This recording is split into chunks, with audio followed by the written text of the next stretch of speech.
hermanos, estamos en una serie interesante, caminando por 5 valores que son, diríamos, valores no negociables. Hablábamos el pasado domingo de los valores negociables y las cosas no negociables. Hablábamos de la importancia del creyente de hacer un balance entre lo que hay que llevar a mano cerrada y cosas que hay que llevar a mano abierta, ¿verdad? Hablamos el domingo pasado que debido a esos desbalances en la historia del cristianismo es que han habido tantos extremismos, tantas divisiones, separaciones, pero la realidad es que el creyente, hay puntos doctrinales en la palabra, podríamos decir de tapa a tapa o de Génesis a Apocalipsis, que el creyente tiene que llevarlas a mano cerrada, sencillamente a non-negotiable. Son cosas que no podemos negociar, otras que podemos llevarlas a mano abierta. Ya hemos visto que una de ellas que no son negociables es que el creyente necesita entender, que necesita anunciar el Evangelio de Jesucristo. Hemos visto por varios pasajes que es algo que no es negociable. ¿Por qué? Porque habíamos visto que era una misión. Y habíamos visto también que en el pasaje de Timoteo, que Pablo le da a Timoteo 3 figuras. La figura de un campesino, la figura de un soldado y la figura de un ¿qué? ¿Quién recuerda? De un deportista, ¿verdad? 3 figuras. Y cada figura tiene su aplicación bíblica, teológica. A cada una de ellas apunta, hay una habilidad o hay varias habilidades del campesino, del soldado y del atleta que son aplicables al mundo espiritual. Y habíamos visto que, por ejemplo, el atleta sencillamente se prepara disciplinadamente. Él no tiene que esperar a tener deseos de entrenar o no. Se imagina un atleta de los, por ejemplo, los Dodgers de Los Ángeles, que están arrasando, ¿verdad? Increíble. Algunos jugadores de ahí, lo que hacen. Se imaginan si un día dicen, yo esta semana no tengo deseo de entrenar, no voy a entrenar, no me siento para entrenar, ¿verdad? Entonces se imaginan qué pasaría. Sería un atleta que su rendimiento comienza a decrecer. Asimismo es el militar. Los soldados, una vez que son enlistados en el ejército, sus vidas dependen de ahora de la orden que le pongan, y ya sus compromisos civiles comienzan a tener menos prioridad. Asimismo el campesino siembra la semilla, prepara la tierra, pero él no puede hacer nada en la noche, tiene que irse a dormir y a descansar y a esperar que él dirá la tierra de su fruto, pero nosotros sabemos que es Dios quien hace la planta crecer, ¿verdad? Así que el campesino necesita ser paciente y perseverar. El soldado necesita ser obediente y el atleta necesita ser disciplinado. El creyente necesita ser disciplinado en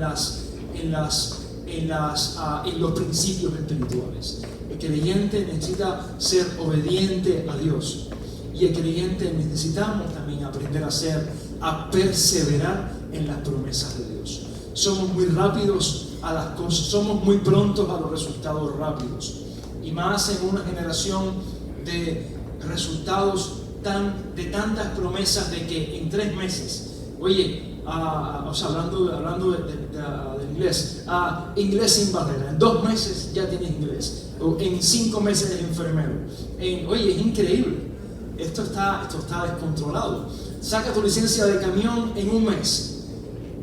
Oye, pero esos son potentes asesinos en la carretera, ¿verdad? Y es que hemos ido a un nivel de hacer todo rápido, sencillamente para captar más atención y producir supuestamente más. Pero es el mundo en el que estamos.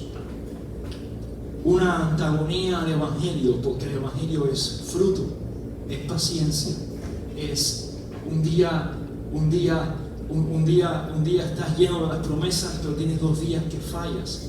Tienes 2 días que necesitas la gracia. Más tienes 2 días que quieres evangelizar a toda tu familia, a todo el mundo. Entonces estás en esa batalla, en esa pelea que llamamos la carrera del cristiano. Y en medio de eso, hoy vamos a estar hablando sobre compartir tu historia de gracia. Hemos compartido esta meta o panfleto, diríamos, para que cada uno de ustedes tenga el recordatorio de anunciar el Evangelio a 2 personas en la semana. Esto lo hemos compartido, tiene un calendario, si no tienes, al final podemos darte, donde vas a ir llenando las personas que les estás anunciando el Evangelio en la semana. La meta con esto es que al final de octubre tengamos al menos, si 30 personas o 40 personas le anuncian el Evangelio a 2 personas semanal, vamos a asustar que a finales de octubre, de noviembre, van a haber 500 personas que habrán escuchado el Evangelio, ¿verdad? O sea, semanalmente.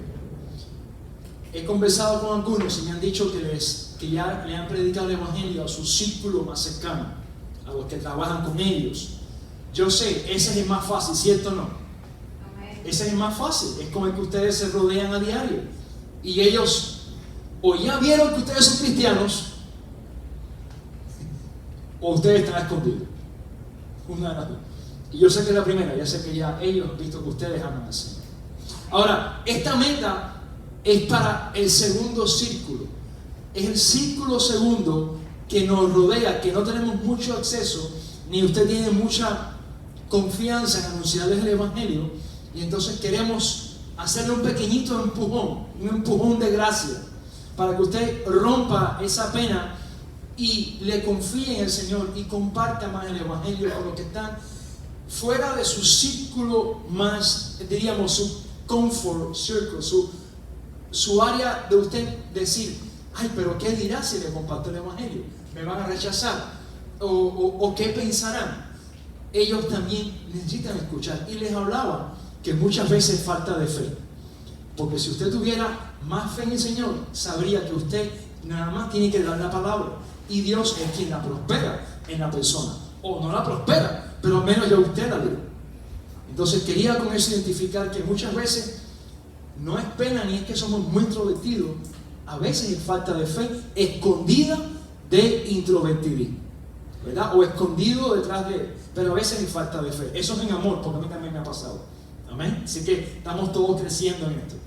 Ahora, quiero hablarles de un pasaje, de una historia de redención, de amor, una historia que nos lleva a pensar en el perdido y en el rescate de los que no están en el Señor.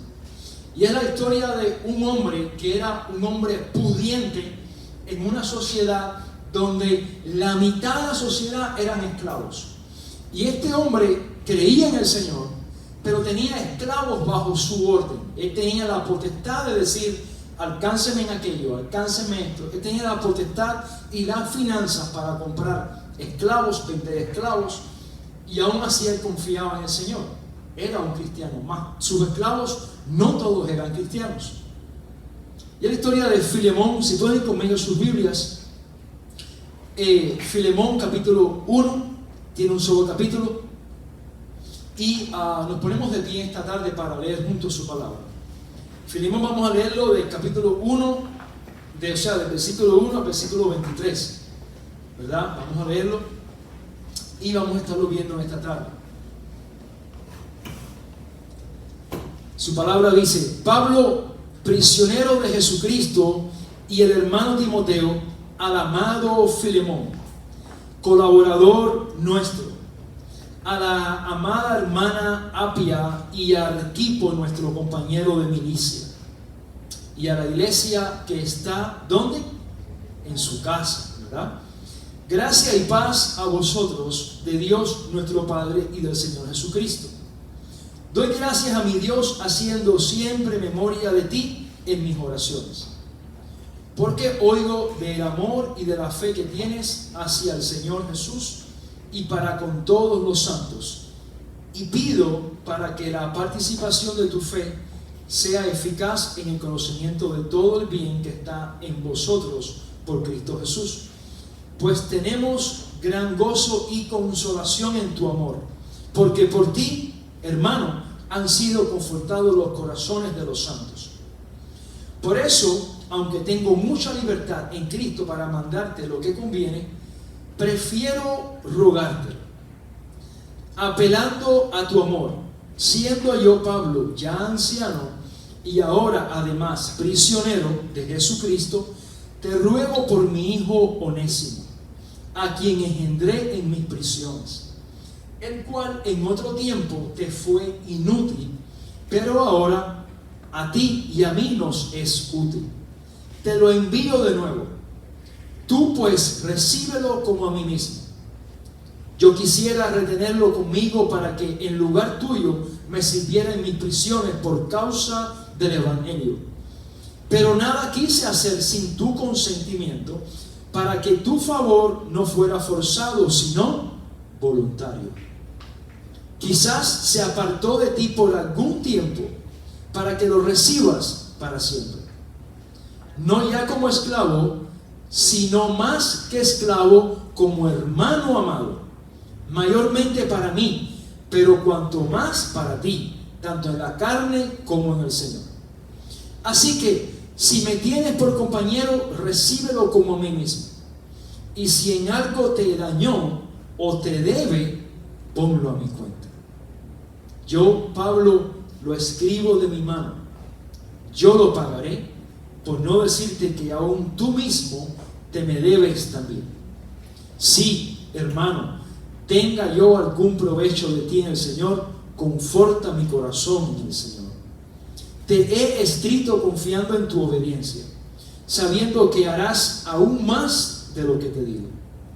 Prepárame también alojamiento, porque espero que por vuestras oraciones os seré concedido. Te saludan Epafra, mi compañero de prisiones por Cristo Jesús, Marcos, Aristarco, Demas y Lucas, mis colaboradores. La gracia de nuestro Señor Jesucristo sea con vuestro espíritu. Amén. Amén. Padre, te damos gracias en esta tarde. Queremos, Señor, que tu palabra, Dios que es Logos, es eterna, también es Rema. Tu palabra, Señor, que tú eres inspirada por tu espíritu.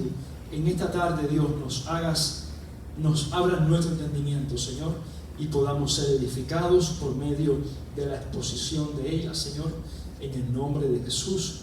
Guíame y que tu iglesia, tu pueblo sea hoy afirmada, animada, fortalecida, Señor, en ti, para tu gloria y nuestro bien.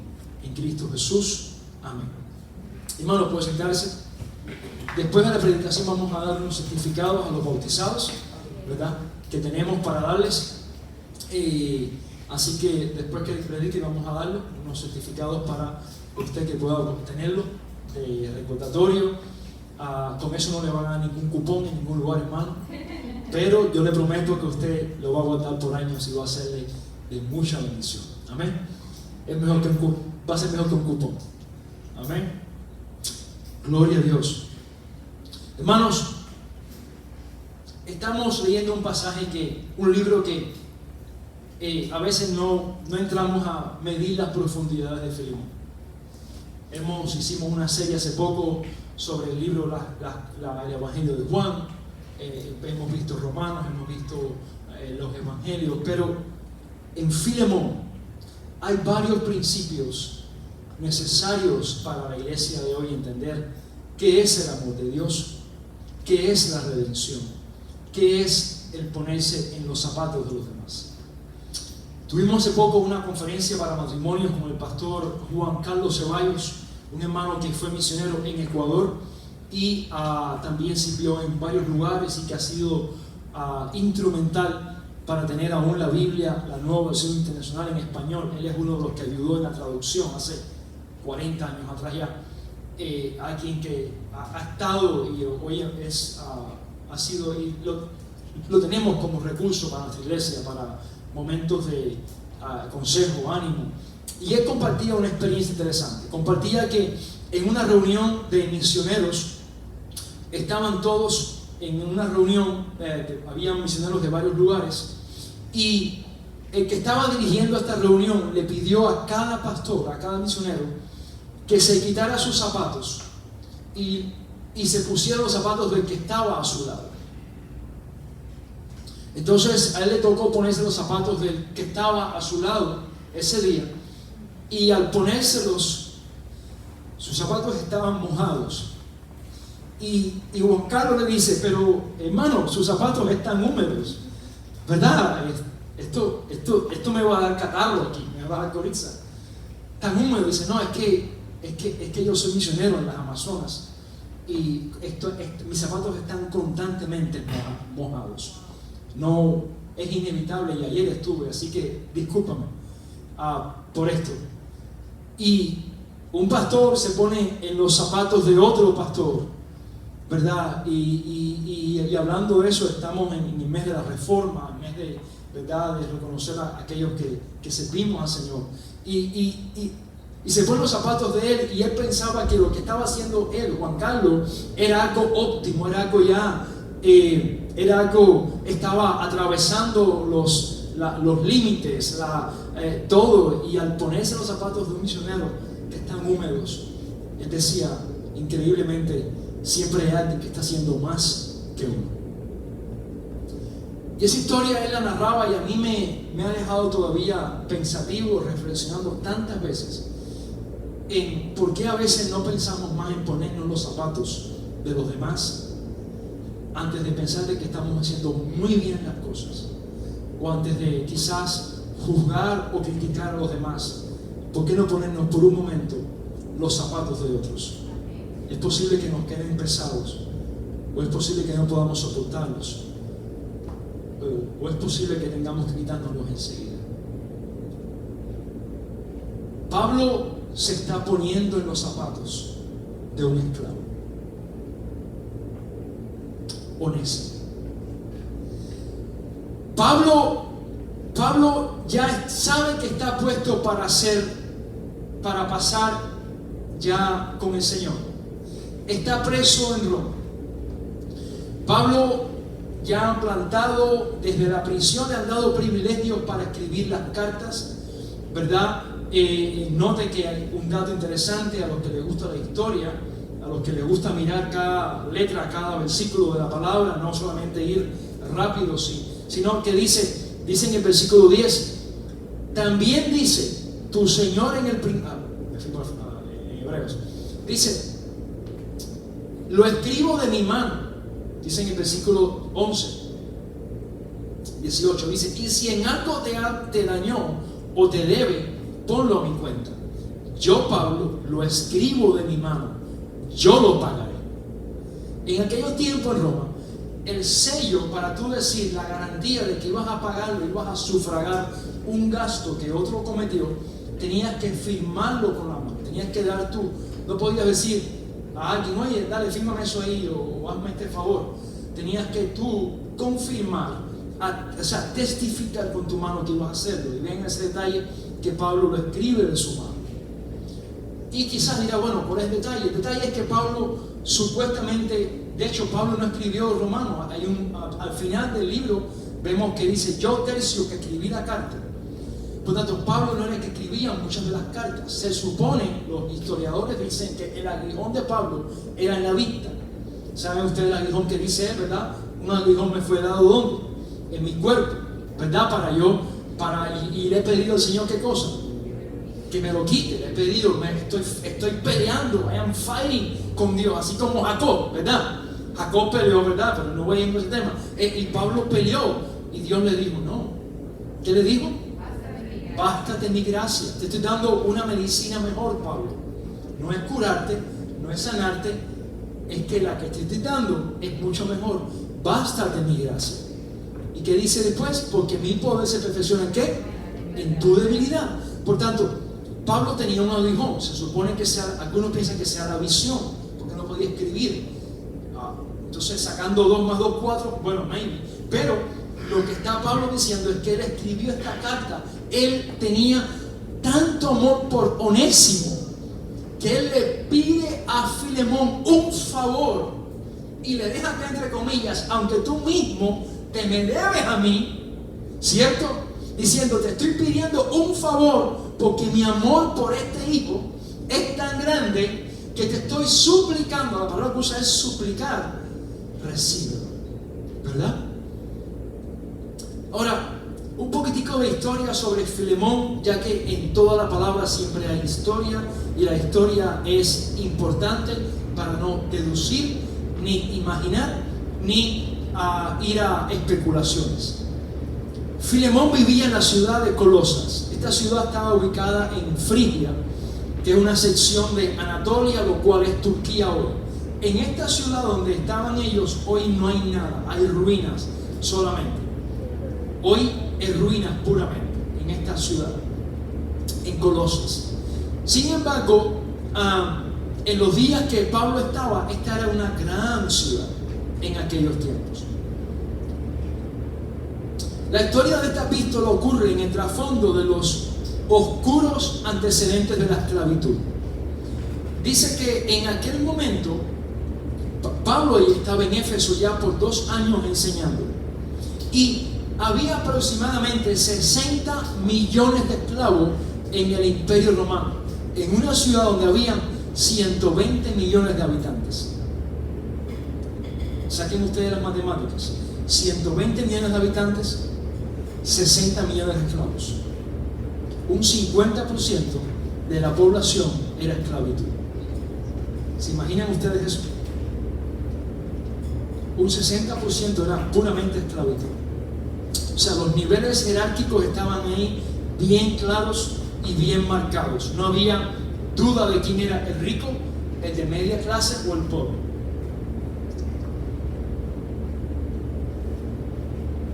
Pero había un hombre en Colosas, un hombre rico, que había puesto su fe en Jesucristo. Su nombre es Filemón. Y aparentemente había llegado a Éfeso, donde Pablo había enseñado por 2 años. Cada día en la escuela de quién? En la escuela saben de Tirano. Los que les gusta el libro de Hechos, los que les gusta profundizar en el libro de Hechos ahí.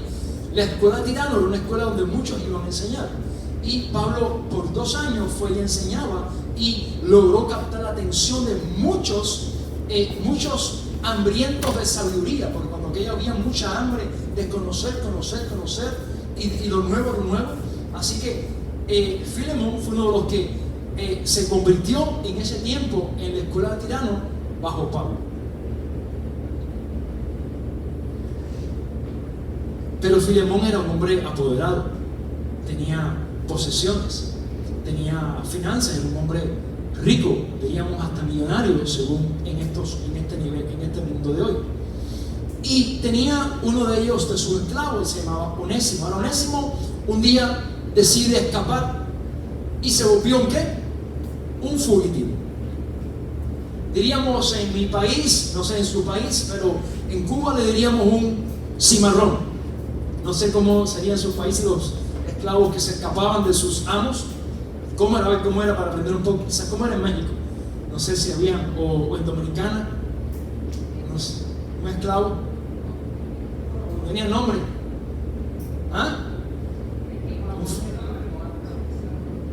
Pero le llamaban cimarrones. Bueno, por lo menos en Cuba, a los que se escapaban, ¿verdad? A los negros cimarrones le decían así, porque se escapaban y ahora hacían los palenques, se volvían, y ahí crecieron muchas, como la religión hoy en día que es satánica, que son los abacuá.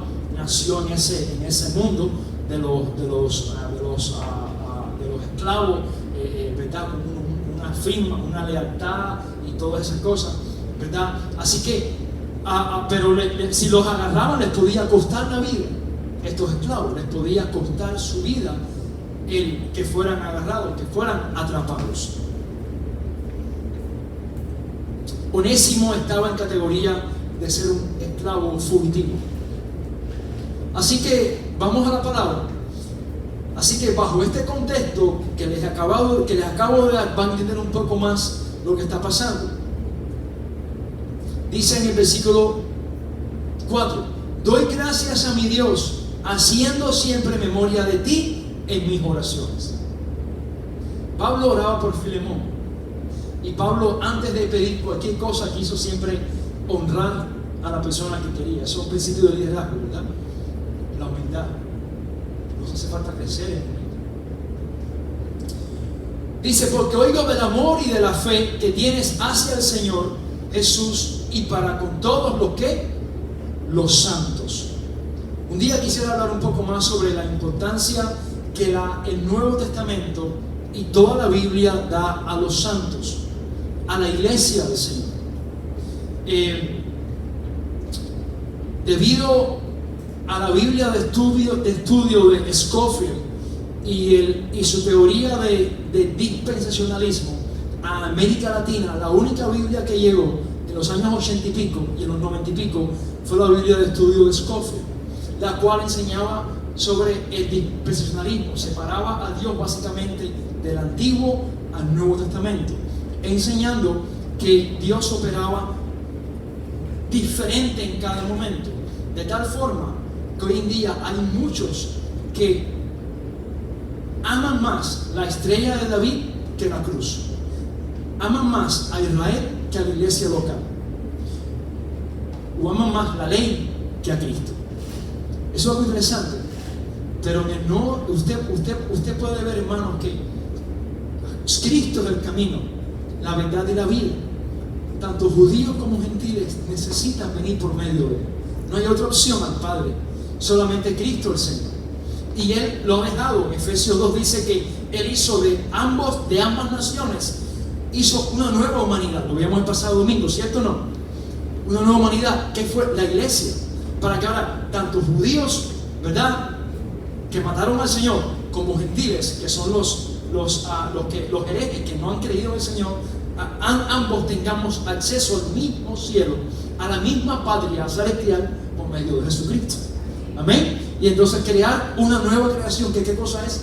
La iglesia. Esto es un fenómeno. La iglesia es un fenómeno que no estaba concebido ni en Isaías ni Ezequiel tenían. Ellos a veces profetizaban, pero ni sabían que esto algún día iba a pasar. Amén. Así yo creo que usted no se le vaya eso de la mente. Amén. Así que Pablo, cuando usted escucha la palabra santos en el Nuevo Testamento, no habla de los santos de los ídolos, ¿verdad?, sino que habla de ¿quién? De nosotros. Y quizá usted dirá, pero yo santo. Escuche, cuando Pablo habla santos, no habla porque tú estás constantemente 24/7 en santidad. No es eso, sino que Pablo está yendo a una aplicación doctrinal y teológica llamada justificación. ¿Qué significa? Significa de que en Jesucristo todos los méritos de Jesús que Él se ganó en la cruz por vivir una vida perfecta, inmaculada, sin mancha, es atribuida a nosotros por haber creído en Él. Eso Pablo está hablando teológicamente, y nosotros no. ¿Cuánto nos hace falta también hablar un poco más? Pero no está diciendo los santos católicos que están en las paredes ni en las imágenes, ni que nosotros vivimos 24/7 en santidad, sino está hablando de la nueva naturaleza que tenemos ahora, la nueva identidad que tenemos ahora en Jesucristo, por cual somos llamados, ¿qué cosa? Justos, santos. Pastor, pero yo un fallo. Eres llamado santo, pero yo tengo pensamientos negativos, pensamientos pecaminosos. Eres llamado justo. Y es para, ¿sabes qué? No es para que te sientes ahora cómodo, no es para que vivamos constantemente en gratitud.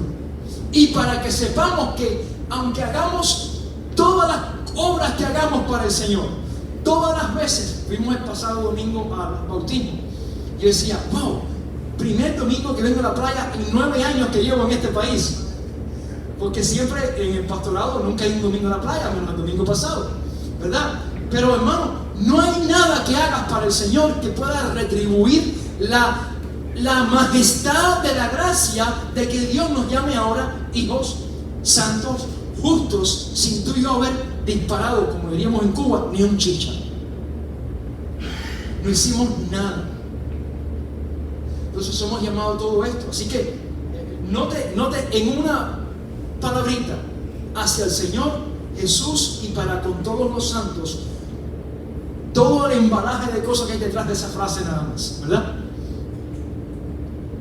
Dice, versículo 6, y pido para que la participación de tu fe sea eficaz en el conocimiento de todo el bien que está en vosotros por Cristo Jesús. Pues tenemos gran gozo y consolación en tu amor, porque por ti, hermano, han sido confortados los corazones de los santos. ¿Qué creemos? Creemos que Filemón era dadivoso. Al parecer, Filemón tenía propiedades, tenía finanzas, pero él, por lo que vemos, colaboraba con la iglesia, ¿verdad? Las misiones de Pablo, nada de eso se hacía, es solamente con las campañas que Pablo ponía, hacía falta sustento, y Filemón era uno de esos. Verso 8, por eso, aunque tengo mucha libertad en Cristo para mandarte lo que conviene, prefiero rogártelo, apelando a tu amor, ¿verdad? Siendo qué cosa, dice, siendo yo, Pablo, ya anciano y ahora además prisionero de Jesucristo. Prisionero de Jesucristo. Veamos después algo que pasó. Verso 12, en el mismo Filemón. Dice, te lo envío de nuevo. Tú pues recíbelo como a mí mismo. Yo quisiera retenerlo conmigo para que en lugar tuyo me sirviera en mis prisiones. ¿Por causa de qué? Del Evangelio. Pero nada quise hacer sin tu consentimiento, para que tu favor no fuera forzado, sino que cosa voluntaria. Hermanos, esto es otro principio. Tenemos que confiar en el Señor, en el servicio a Dios, en el ministerio. Tenemos que confiar que Dios va a mover las personas no por presión, ni por intimidación, ni por manipulación, ni por intereses, sino por amor voluntariamente, ¿verdad? Y es ahí donde el Señor se mueve. ¿Por qué? Porque hoy también en día se ha sembrado mucho el hacer para recibir, y no está de más. Sí, cuando servimos a Dios, Dios también nos bendice, porque Dios, si es galardonado de los que le buscan, ¿qué tal con los que lo sirven también? ¿Verdad?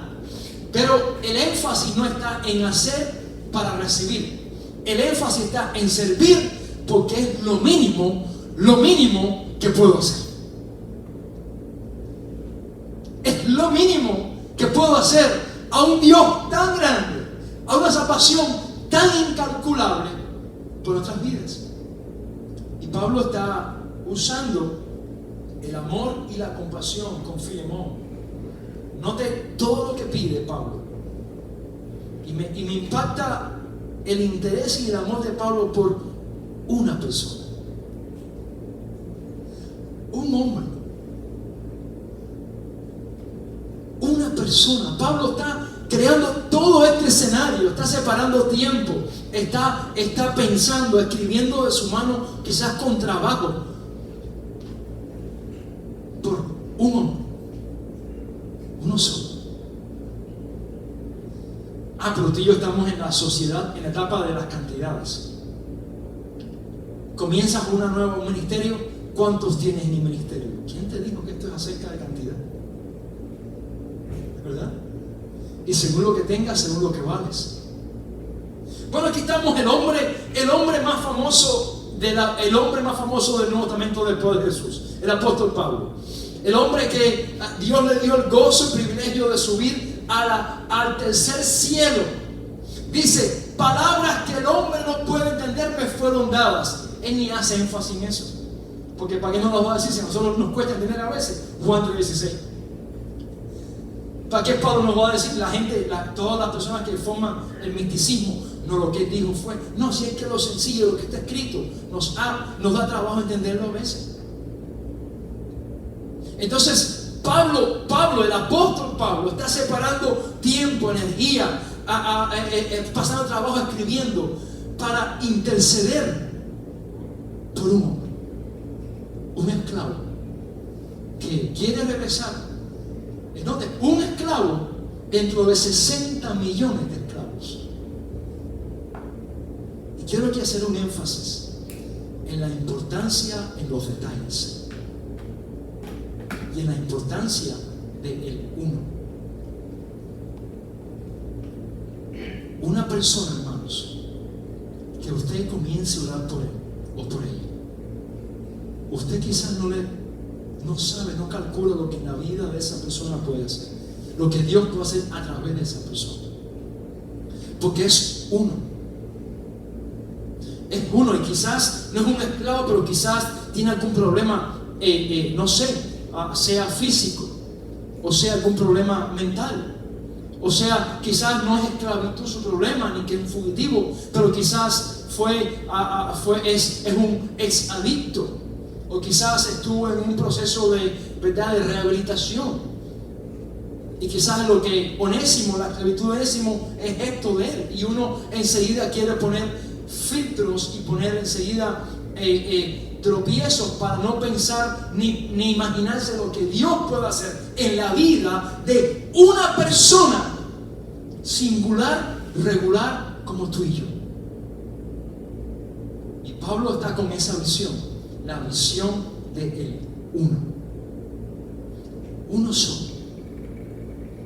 Yo puse esto para que oremos por 2 cada semana, ¿verdad? Para que ustedes, pero si en todas estas semanas al menos hay una persona en manos de ellos, uno solo, que de lo que usted va a compartirle, a hablarle, no se queda en la arena o en lo superficial, sino que decide avanzar un poquito más, donde el agua le llegue quizás por acá, y quizás usted le hable y él decida o ella caminar un poquitico más donde el agua la cubra, y quisiera averiguar más de Dios, saber más de Dios. Quizás a usted le toca entonces ahora discipular a esa persona. ¿Recuerdan la historia del oso y el evangelista? ¿Recuerdan ustedes? El evangelista, el oso y el pastor. ¿Recuerdan que lo hice el domingo pasado? Alguien no estaba, así que bueno, lo voy a hacer de nuevo. Hay como 5.000 que no estaban. Se fue un evangelista con un pastor. Se fueron a un retiro espiritual. El evangelista y el pastor. El evangelista sale a las 7 de la mañana del siguiente día a recorrer el campo, a ir, porque como es evangelista tiene que salir afuera, tiene que caminar, no puede estar ahí atorado como el pastor, pobre pastor. Y en su exploración ve un oso, no un oso negro de Nec porque no hacen nada, un oso carmelita, un brown, de los feroces, y le cae atrás al evangelista, y el evangelista comienza a correr por la montaña abajo, llega a la cabaña, abre la cabaña, el pastor le abre, el evangelista entra el oso, el evangelista sale de la cabaña, cierra la puerta y se va, y deja al pastor con el oso, y se fue. Y vemos que esa es la historia de la iglesia por muchos años, por décadas ha sido así.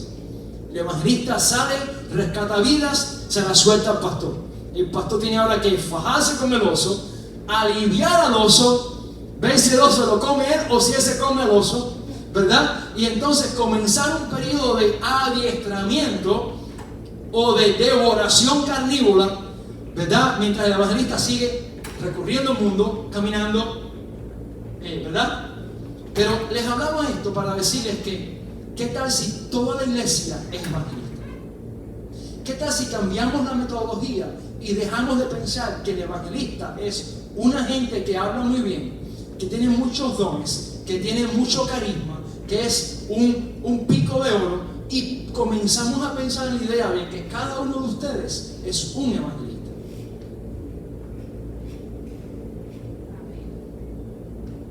¿Qué les parece?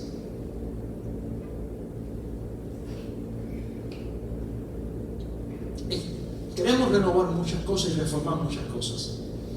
Y no hemos crecido en las iglesias, no hemos crecido en los mejores modelos muchas veces.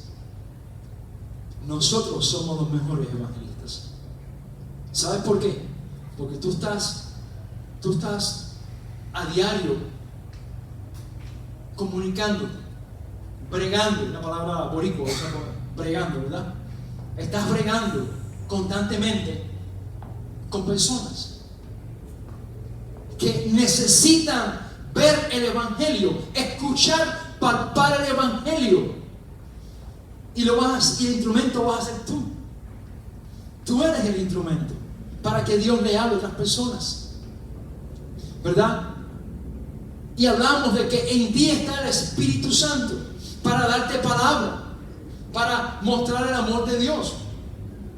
Ahora, Pablo está acudiendo a ese amor y está poniéndose en condición de un intercesor. Está intercediendo ¿por quién?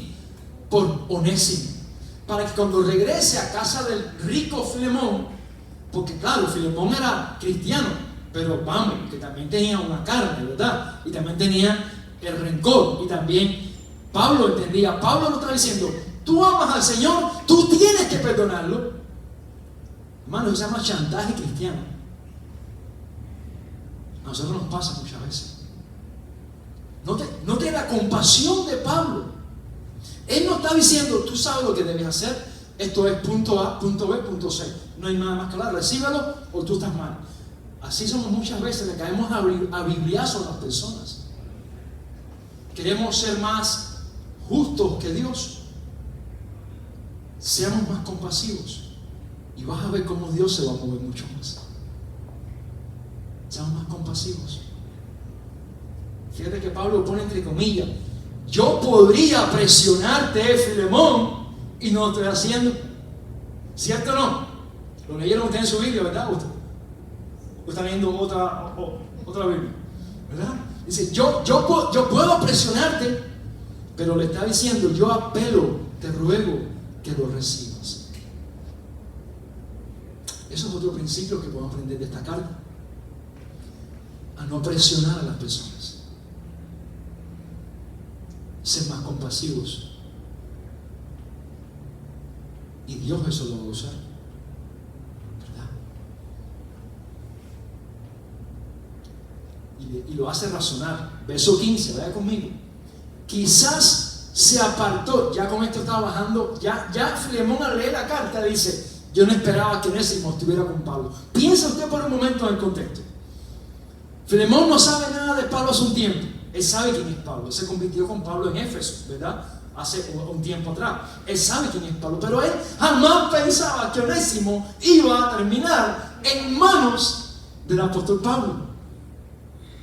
Y está Filemón leyendo esto. El furor se le está subiendo. Y sabe, así que Onésimo. ¿Y cuántas cosas debe haberle dicho a Pablo de mí? ¿Y cuántas cosas debe haber dicho de las cosas que yo me equivoco y hago? Y Filemón está ahí como... Y dice Pablo, escucha, quizás se apartó de ti por un tiempo para que lo recibas para siempre. Relax. Suave. Pablo lo está llevando a sacarlo de esa ira, de ese furor, de ese espíritu de venganza. Que Pablo sabe por discernimiento que Filemón estaba molesto como Onésimo. Y dice, no ya como esclavo, no para que lo recibas más como esclavo, dice, sino como más que esclavo, como hermano, ¿qué dice? Amado. Se te fue, se te escapó, te dejó la prensa de uvas, te la dejó sin uvas, te la dejó, tuviste pérdida porque te dejó, se escapó. Pero recíbelo ahora, nada de eso es lo importante. Lo importante es que vas a recibir un ¿qué? Un hermano. Un hermano. Hermanos, no hay nada más importante en la familia de la fe que hermanos. Tú puedes tener amigos de años muy cercanos. Puedes tener amigos de años que salvaron tu vida en algún momento. Pero te quiero decir algo.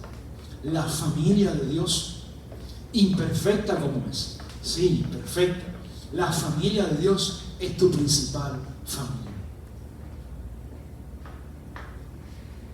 La familia de Dios es tu principal familia. La familia de Dios es tu principal familia. Somos tus hermanos y hermanas.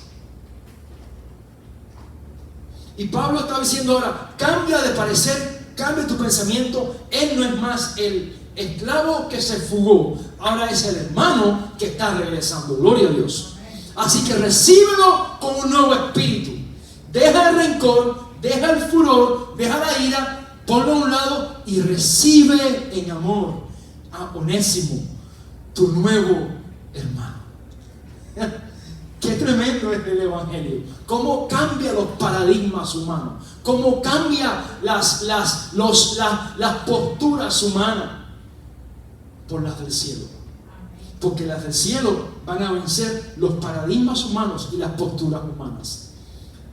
Porque las humanas son perecederas y son limitadas. Dice después, y dice: así que si me tienes por compañero, recíbelo como a mí mismo. Y si en algo te dañó o te debe, ponlo a mi cuenta. Filemón dirá: obvio que perdí. Pablo sabe que perdió. Pablo sabe que Filemón perdió en algo que estaba haciendo Onésimo, que se escapó, trajo pérdida. Y al ser un hombre de negocio, usted sabe, cuando usted es aquí de negocio, usted cuenta mucho lo que es profit and loss, ¿verdad? Usted está constantemente viendo pérdidas y ganancias, pérdidas y ganancias. Filemón es un hombre de negocio. Él ve las personas también como muchas veces como assets, como productos, ¿verdad? Como propiedades también. Así que Filemón no estaba lejos de ver a Onésimo como una propiedad, un objeto también. Y Pablo le dice: él no es un objeto, y si en algo piensa que te dio pérdida, yo lo pago.